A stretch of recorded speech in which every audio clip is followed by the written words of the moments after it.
ከናንተ ውስጥ አንድ ጓደኛችሁ ወላጅ እናትን አጣሎ ፎቶዋን መቅደድ አይደለም፣ ማጨማደድ አይደለም፣ ስም አጠራሯን ዝቅ አድርጎ ቢጠራ የሚታገስ ማን ነው? እሱ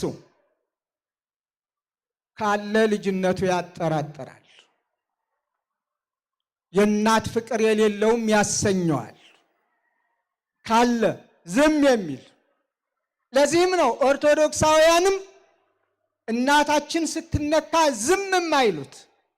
እኔና እኔን መሳዮች ለማስታመም ለማስተማር ትዕግስትን ለማዘውተር ቀስ በቀስ ብለን በሕግ እንሂድ ስንል ወጣቱ ደግሞ ትዕግስቱ ያልቅና ለምን ይላል።